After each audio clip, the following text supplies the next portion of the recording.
Hello everyone. If you like what I'm doing here, please consider subscribing, liking, and commenting. It would really help the channel out quite a bit. Thank you very much.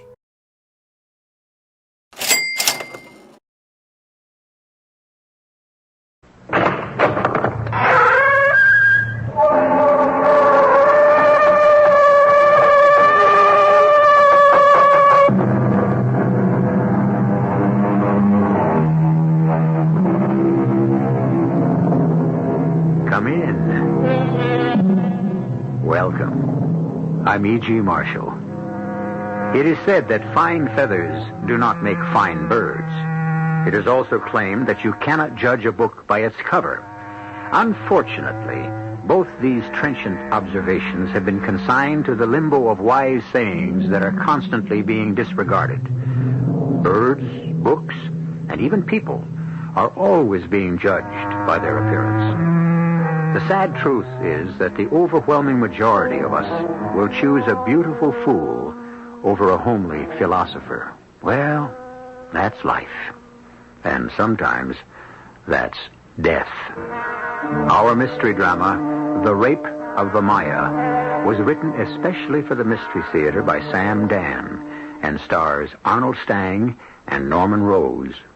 It is sponsored in part by Buick Motor Division. I'll be back shortly with Act One.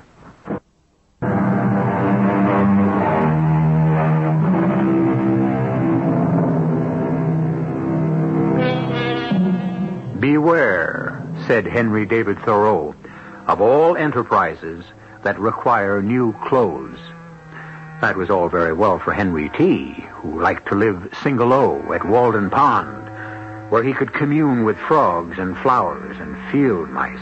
My Lord, if everybody had that attitude toward new clothes, what would happen to a certain little world that lies within the confines of Manhattan Island, a universe in microcosm, which is simply known as 7th Avenue? But enough philosophy. You tune us in for action. We'll give you action. A most beautiful young girl is walking down 7th Avenue near 37th Street. She is clad in a stunning, shimmering, flowing dress. It is a dress to inflame the imagination and arouse the passions. And here is a young man who has been obviously aroused and inflamed because, without warning, he grabs her. Let go of me! Who are you? What? That's mine. Now that is mine. Take your hands off me! That gown. Where did you get that gown? Oh, scream! Take that dress off. It's mine. Help! No, don't scream. There's a maniac! Help me! Now just listen, you fool. You're choking me! Yes, I'm choking you. I have to make you stop screaming. Now look, you're an intelligent girl. Now you must promise to be good. No, don't open your mouth. Just listen. I'm gonna let go of you. See? Now, take off that dress.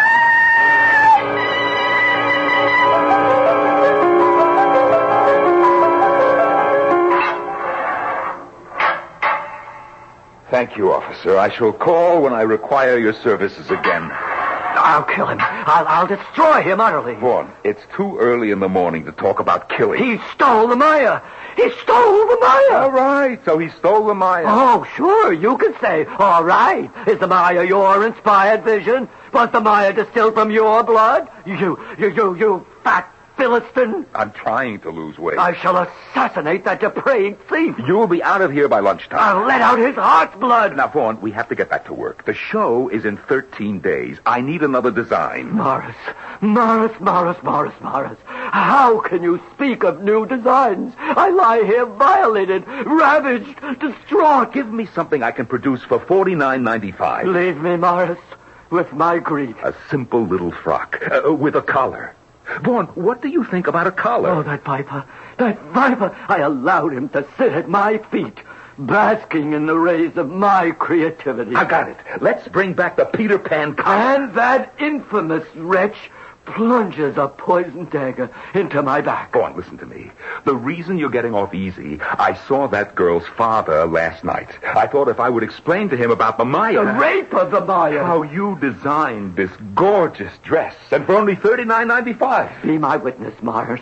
The dagger he plunged into my back is the dagger I shall thrust into his heart. But I take a look at the father, a giant, a hard hat. When I say who I am, he says, "What do you want?"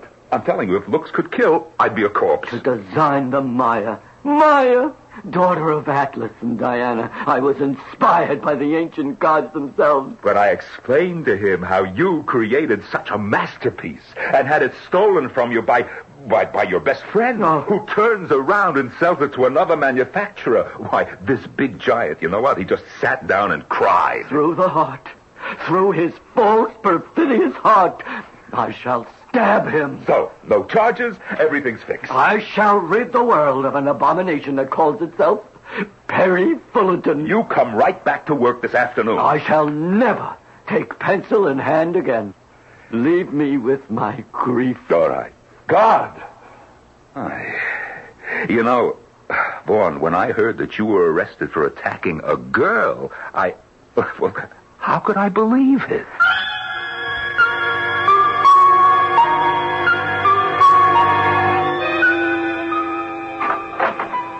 Perry. Sally Joe, I have to talk to you. Oh, well?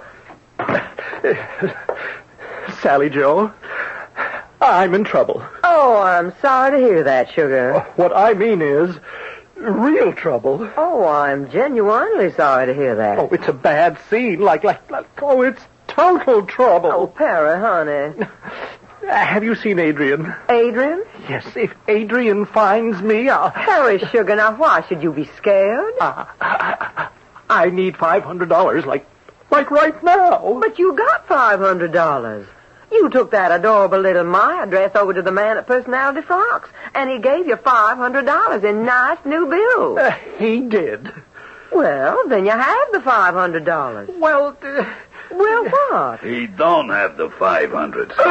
Adrian. Yeah, it's Adrian. Sally Joe, what is he doing here? What am I doing here? I pay the rent. That's what I'm doing here. Well, now, that's not really true. It ain't. Perry owes me 500. So he's paying your rent with my money. Adrian, let me explain. What's to explain? You just come up with 5 big bills which you owe me. Dig into them green pants of yours. They're aqua. And hand over the dough. Well, I have the money. I don't like where this is headed. But do you know the shoddy way they make things You today? ain't gonna like it either. Well, there's a hole in my pocket, you see? And the money just slipped out. I'll tell you where the dough slipped out. You stopped off on the way down here. You laid the whole 500 on some nag. That's not true. The race is over, but your nag is still running. Now, Adrian, don't press me. You see this little slip of paper? Read it.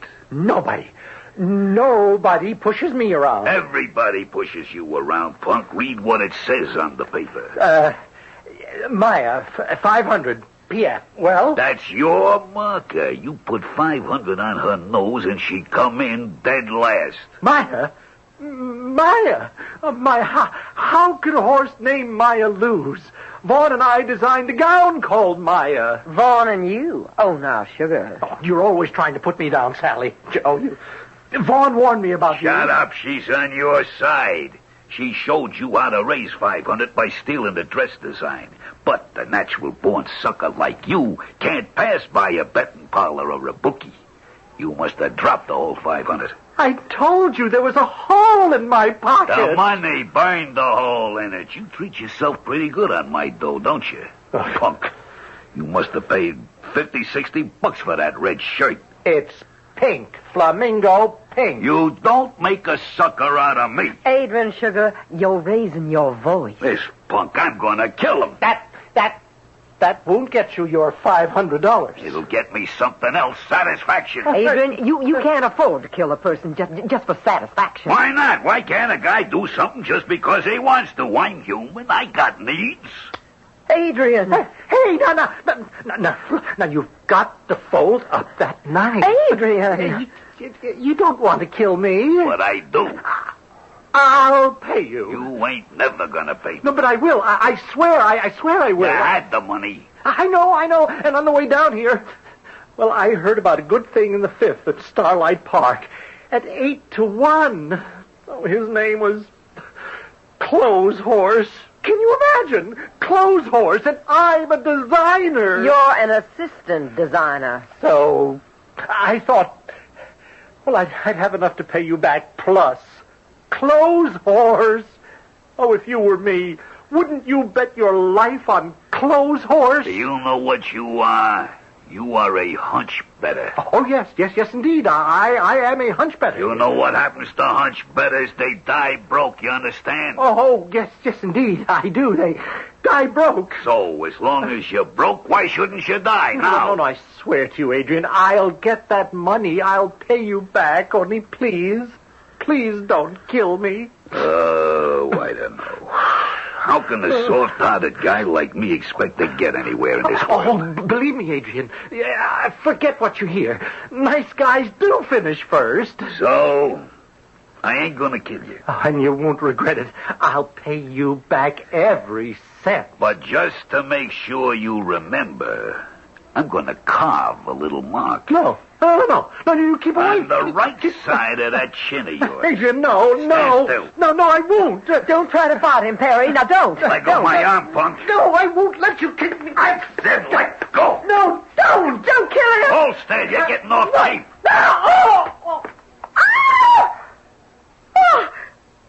You killed him. I told him to stand still. It was his own fault. Oh, the blood. Look at that blood all over his shirt. Who's that? Open up, Perry Fullerton. I know you're in there. Open the door and face me. Keep still or go away. The door. What about the door? Perry Fullerton, you have reached the Maia. You shall reach the whirlwind. The door. It isn't locked. Oh, what'll we do if he turns the knob? In this package, I have a gift for you. Come, let me look at your face as I unwrap it. Perry Fullerton, you forgot to lock your door against fate. You're a dead man. I'm gonna... Why, he just fainted. You know this creep? Well, sure, of course. His name is Vaughn. Oh, not anymore, it ain't. It's just been changed. It has. To Patsy. Leave me make a few arrangements.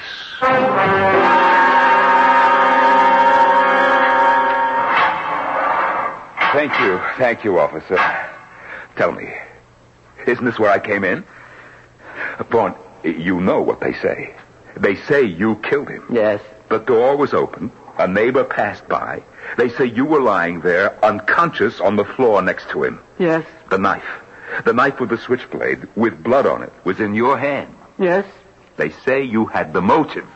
Yes. And so, when you add all this together, it proves you killed him. That's what they say. Yes, Morris, that's what they say. But, Vaughn, you know what I say. I say I don't believe a word they say. Why, Morris, why? Because I believe you're innocent. I refuse point blank to believe them. No, Morris, believe them. What are you saying? Why should I believe them? Because they happen to be right. I'm guilty. Guilty? Vaughn, how can you even say such a thing? Because, Morris, it's true. Oh, no. No, not you. I killed him. I can't believe it. How could a person like you kill another human being?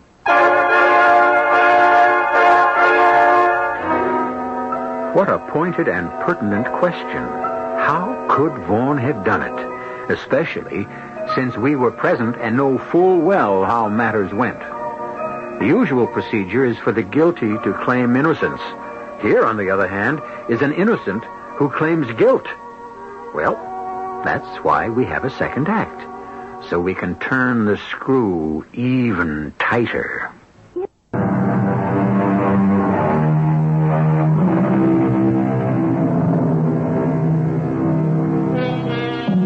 Maia was the name of the ancient Greek goddess of fertility. Maia is also the name of a sleek 3-year-old racehorse who is still considered a maiden, meaning she hasn't won yet. And finally, Maia is the name of a beautiful gown designed by Vaughn Lemaire.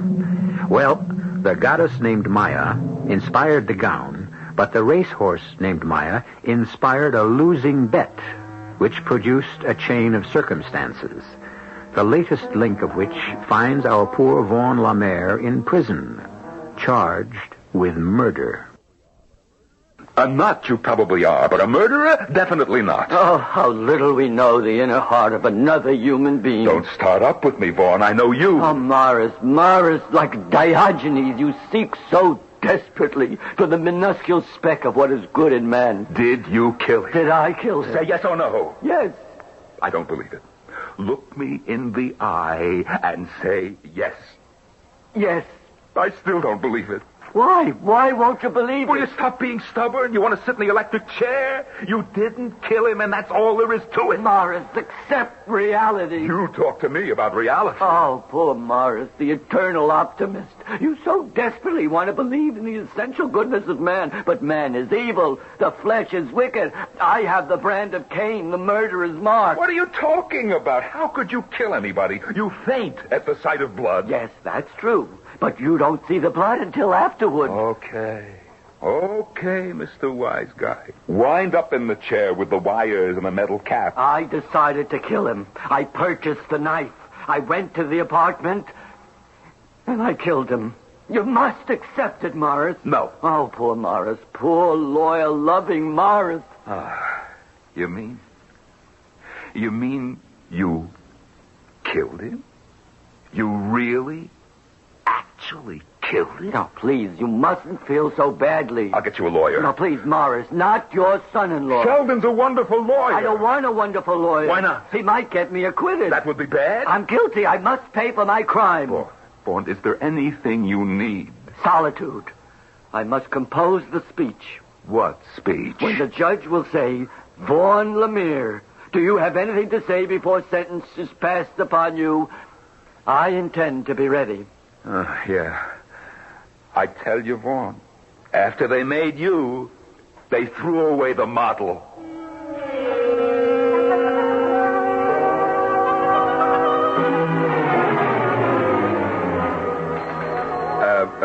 Lieutenant Valentine. What can I do for you, Mr. Goodman. Morris Goodman of Goodman Originals. We're almost neighbors. I hate to bother you in the middle of a working day. Oh, that's perfectly all right, Mr. Goodman. We at your police department are public servants, constantly at your disposal. It's about Vaughn Lamare. Oh, yes. Vaughn Lamare. Are you a blood relative? Well, I'm closer than that. He's my designer. Well, how may I help you? Well, I just can't believe he would commit a murder. Why can't you believe it? Well, because... because people we know do not commit murder, correct? Murderers are subhuman, evil, strange. But he's such a gentle person. He's crazy, maybe, but... Yes, but there's an extensive literature on the subject. Now, are you familiar with Kovalevsky's theory of supportive denial?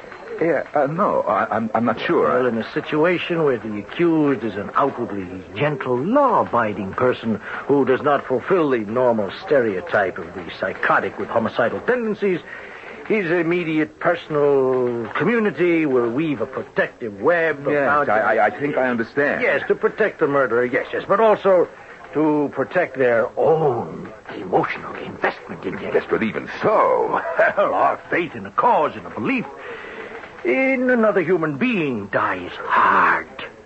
But fact, as Trevelyan wrote, is usually the killer of faith. So, motive? Under Perry Fullerton's body, this slip of paper. Please read it. Maia, 500, P.F. A note to himself. Now, he could get $500 from P.F., personality frocks, or the Maia, which he did. Yes. The knife itself, switchblade, blood-stained, and with his fingerprints on the handle. Yes. Tell me, what's in that box? The one with the gift wrapping. It looks like something he bought at Julio's down the street. Inside this gift wrap box was nothing. Why would he bring a gift wrap box with nothing inside? For a symbolic reason. Perhaps because what he was truly bringing Perry Fullerton was death. Yes, yes. And finally, this document, his confession, fully and freely given, in which he admits the murder. Well, Mr. Goodman? To prove murder, we must show the accused is guilty beyond the shadow of a doubt. Now, are you still in that shadow, Mr. Goodman? No. No, you're right. I didn't want to believe it, but how long can I insist the earth is flat? Thank you, Lieutenant.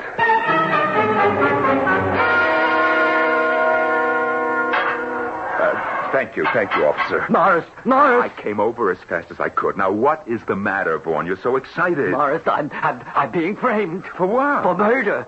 I didn't kill Perry Fullerton. Yes, you did. Who said so? Who? You. You convinced me that you killed him. The knife, the fingerprints. I thought I killed him. You thought? How could you think? Because I was making a natural assumption. Oh, is that so? I had every intention of killing him. Therefore, I went to Julio's. I purchased a knife. I went to the apartment. The next thing I knew, I was lying there beside his dead body on the floor, the knife in my hand. And so, wouldn't it be natural to assume that I had accomplished my mission and killed him? Yes, it would be natural. But this morning, as I awoke from troubled slumber, I realized that I did not kill him. How could you realize? That when I walked inside the door, he was already lying dead on the floor, and I fainted at the sight of the blood. No, Vaughn. You convinced me the other day. 2 people were standing there in that room. Oh, yes, I know. And they had just gotten off from a flying saucer. No, please, Vaughn. I didn't kill him. Sally Joe. You know Sally Joe. She used to be our model. I fired her because she became obese. Or maybe she put on a little weight, but obese. She was standing there with Adrian. Vaughn, who could believe such a story? A person who calls himself my friend could believe it. Oh, I can't keep up with you. One day you're guilty, the next day you're innocent. All right. Let me prove it to you that I am innocent. I went to Julio's to purchase the knife. It was a Damascene blade. Oh, please. This was to be the most artistic and exquisite killing in the entire history of personal assassination. Well, even when you talk about a knife, it makes me... I would confront him and I would say, I have a gift. I shall unwrap it. I shall present it. Point first. And I would. But I fainted. You yourself, you know I faint at the sight of blood. Sheldon says it won't be too bad. You can plead temporary insanity. But you see, I couldn't have killed him unless and until I could make him change his shirt. Now, what is this? Morris, his shirt was flamingo pink.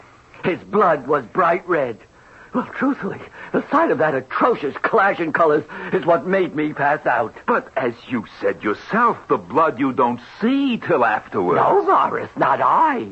Had he been alive when I entered the flat, had I held the knife to his breast, I would have seen the red blood before it gushed forth to stain the pink shirt. I, a designer, see things before they exist. Well, then, Vaughn, how... Morris! Have you ever known me to mix pink and red? Have you? Oh, I'm ill. I just can't think of it. Vaughn, will you please shut up? A person can't hear himself think. Morris, have I ever lied to you? Oh, constantly. And I don't mind. It's part of your genius. I wanted to kill him. I bought the knife, but I never even unwrapped the package. He was dead when I got there. I'm innocent, Morris. Vaughn. Believe me, Morris. You must believe me.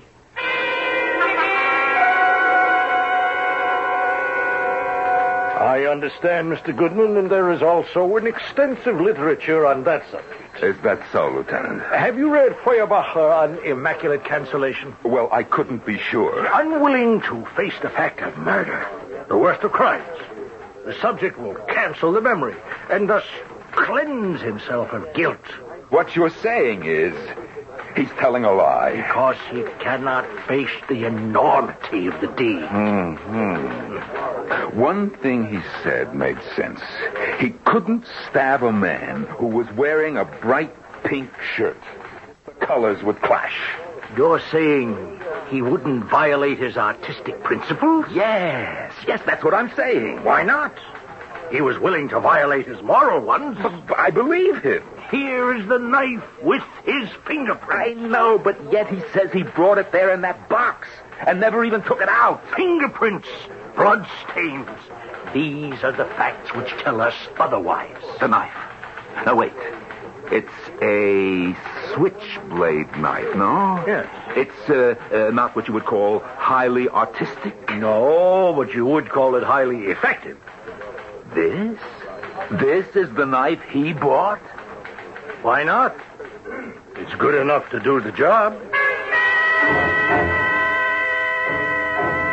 You lied to me. I swear to you, Morris, I told you the truth. What is this nonsense about an artistic knife with a whatever you call it, blade? It's true. I saw the knife. It had your fingerprints on Somebody it. placed them there while I was unconscious. It was a common, ordinary, everyday switchblade knife that any common, ordinary, everyday hoodlum would use. Impossible. Here, I'll show you. I have the sales slip from Julio.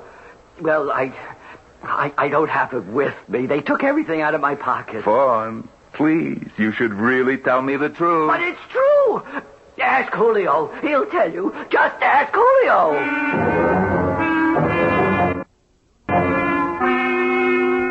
You know, Vaughn, he walks up the aisle and down the aisle and pounds his fist on the counter. He's going to kill Perry Fullerton. Can I sell him a knife? And so you sold him a knife. Oh, Julio. How could you sell him a knife? He was behaving like a maniac. Morris, how can you say such a thing about me? But you did sell him the knife. You knew he was ready to kill, and you sold him a knife. I sold it to him, and I didn't sell it to him. At the same time? At one at the same time. You realize we're discussing a physical impossibility? Listen to how clever I did it. He picks out this dagger. Genuine. Made in Toledo, not Ohio. Spain. Continue. And he wants it gift wrapped. This much I know without you. What you don't know is how I gift wrap it. I gave it to Regina. Oh, she still works? I thought she got married. And the receipt, I write the letters COP. Cop. That spells cop. It also stands for cooling off period.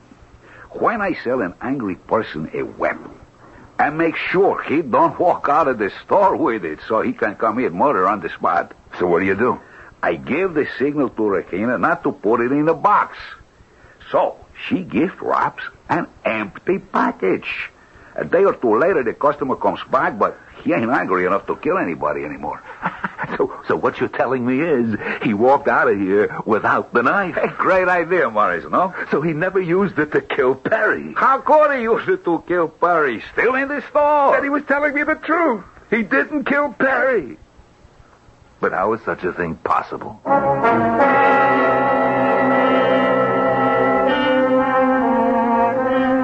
Well, you knew it all along. But then, of course, you were there when it happened. Remember, Morris is trying to put it all together out of thin air, and he isn't even a police officer. What is Morris going to do to convince people of Vaughn's innocence? With ethereal characters like Vaughn, there's really nothing solid to hold on to. Yesterday, Vaughn was guilty. Today, he's innocent? Will the pendulum swing again tomorrow? We still have a third act.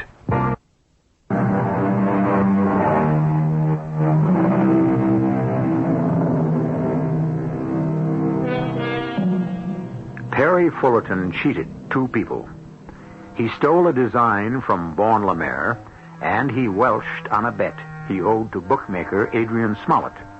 Both Vaughn and Adrian were furious enough to kill him, and while Adrian committed the murder, poor Vaughn is getting the blame, thus proving the old proverb, the early bird gets the credit. But, Lieutenant, he didn't even have a knife. I'm afraid he did, Mr. Goodman. It's here on the table. That isn't the knife he bought from Julio. Julio didn't put the knife in the package. Precisely, Mr. Goodman. And when Vaughn discovered the package was empty, he picked up another knife, this knife, the bloodstained knife with his fingerprints on it. But he swears that he saw Sally Joe Crabtree and Mr. Adrian Smollett. They were in the room. And Perry was already dead on the floor when he arrived. There is an extensive literature on the subject, Mr. Goodman. I should have known. Have you heard Tillinghast on compulsive psychotic association? No. Well, I suppose you could say it means Misery loves company. A man in trouble tries to involve others. You say he's lying, huh? He's fantasizing. But he says he saw them. We asked Miss Crabtree and Mr. Smollett to come in for questioning. And what happened? They were out of town these past 3 days. They only returned this morning. Lieutenant, I am a judge of character. I tell you, and you heard it here first, that Vaughn Lemaire is not guilty.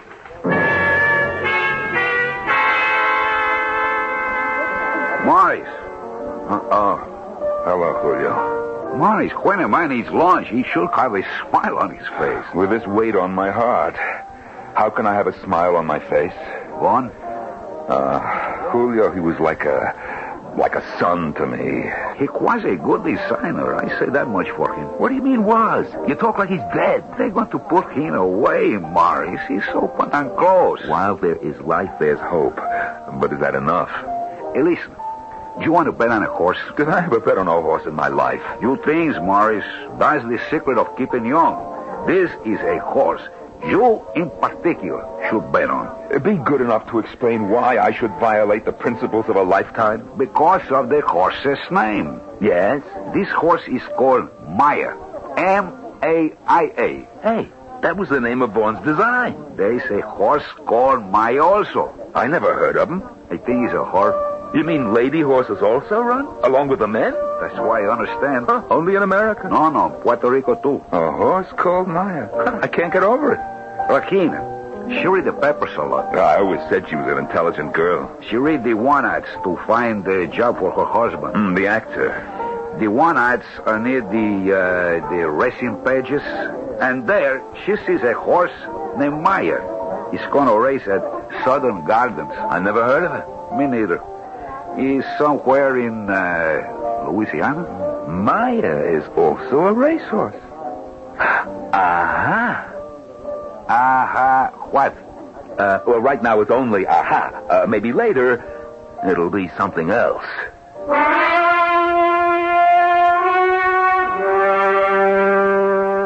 Morris, I swear to you, I did not kill him. But he is dead. Well, of course he's dead. Then somebody had to kill him. But it wasn't me. Then who else could it be? Are you asking me, Morris? Is there somebody else sitting in this cell that I could ask? By a detective. Am I? For the last week, I haven't been in the shop even. I don't know who could have killed him. Tell me, does he owe money? He's dead, and I must protect his name. Then I say goodbye right now. Morris, he didn't know what he was doing. You see, he was desperate. He needed $500. I refused him. That's why. That's why he stole the Maia. Tell me, did he bet on horses? Oh, can't we leave his memory green? Yes or no? Oh, yes. Morris, why this inquisition? This man, this Adrian Smollett, what does he do? I think he's a gambler. Aha! Now it fits. Now it's a perfect size 10. What are you saying, Morris? But my problem is, how do I sell it?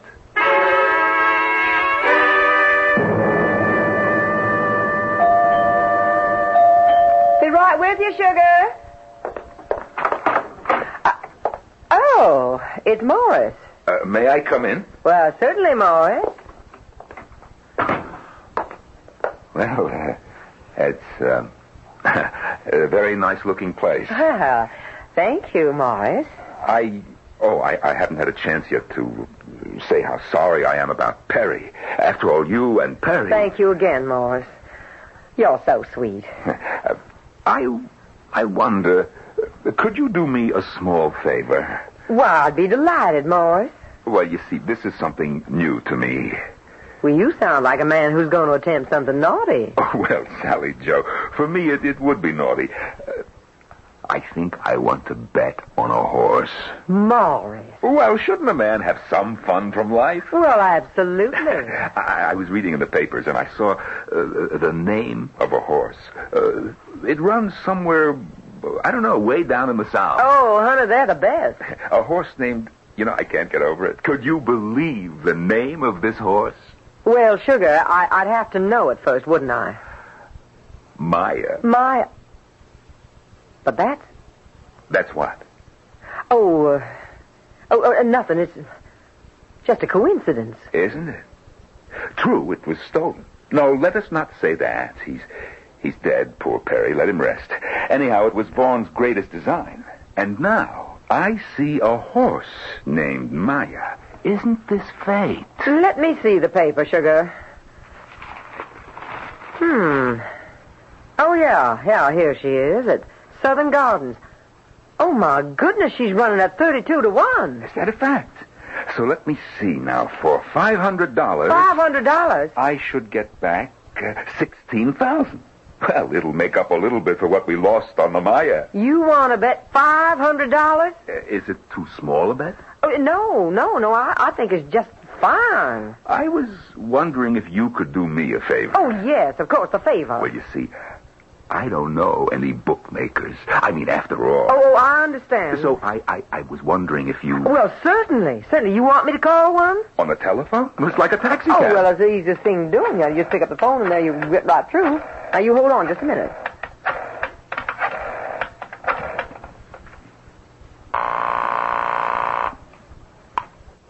Yeah, Sally Joe.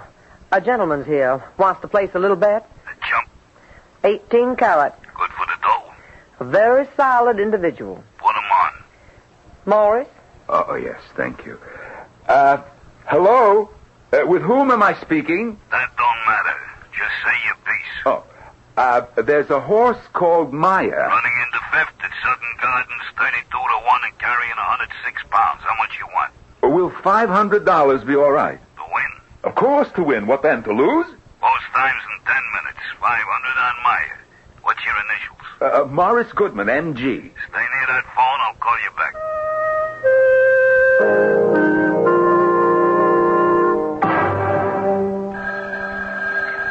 It's for you, Sugar. Answer it.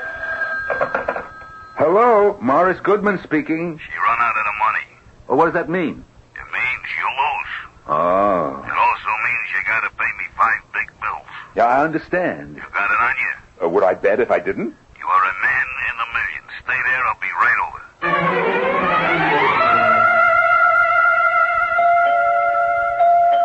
Coming. You got my 500? What a business. How quick money changes hands. You're new, huh? You got my 5? Let me ask you a question. Yeah. How could you prove I made such a bet? I got it written down. You write down every time somebody makes a bet with you. Don't you keep a record in your business who owes what? Well, I got an accountant. I keep books.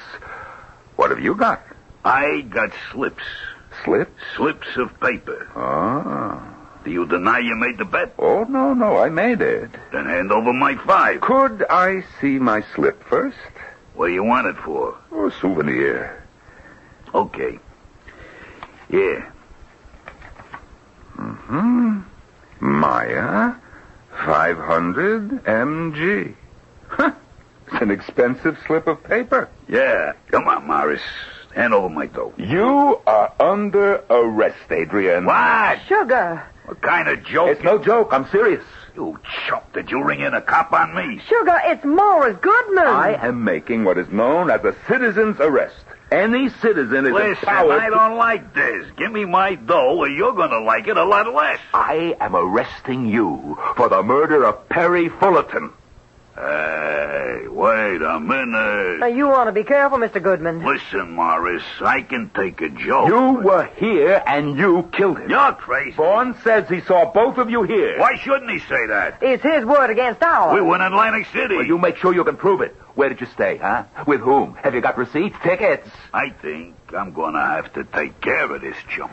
Don't be crazy, Hadrian. What can he prove? I can prove that this slip of paper of yours is exactly the same as the one that was found on the floor under Perry Fullerton's body. It's the exact same paper, the exact same handwriting. Yours. Oh, I got to kill this clown now. Lieutenant Valentine thinks it's a note Perry wrote to himself. He thinks Maia 500 PF means Personality Frocks would pay him $500 for the Maia. But this is a bet slip. Your slip. PF is Perry Fullerton. He's too smart, too smart. You can't kill him here. No, we'll take him someplace quiet. All right, you get moving, chump, and don't make a noise. You certainly have enough mind. Just stay close to me and shut up. Where's everybody going? Look out for him, Julio. He's no trouble. You saw Morris with one hand. What are we doing? We're making a citizen's arrest. Hey, that's fun. We should do this more often. No, thanks. Once is enough for me.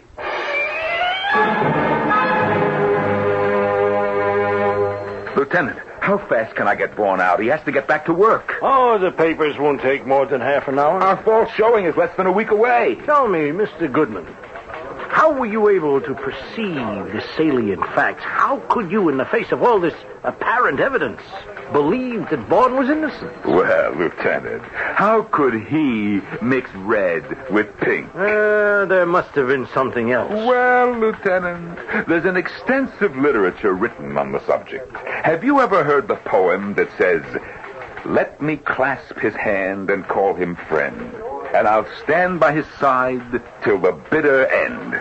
Who wrote that? Who do you think? Morris Goodman.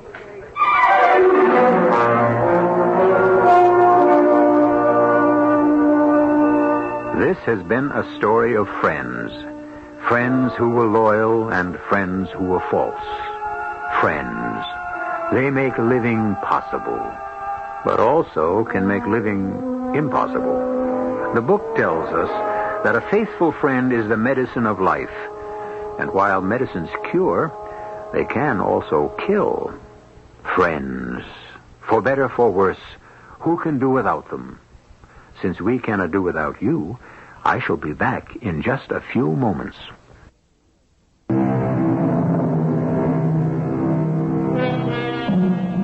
Vanity of vanity, said the preacher. All is vanity. And our story was based on one of mankind's greatest vanities, the adornment of the body. And yet, is it so sinful for a woman to wish to appear lovely? After all, isn't a well-dressed woman sweeter to look upon? Besides, it gives gainful employment to so many people. And it has given us a subject for a tale of murder. Our cast included Arnold Stang, Norman Rose, Jackson Beck, Earl Hammond, and Joan Shea. The entire production was under the direction of Hyman Brown.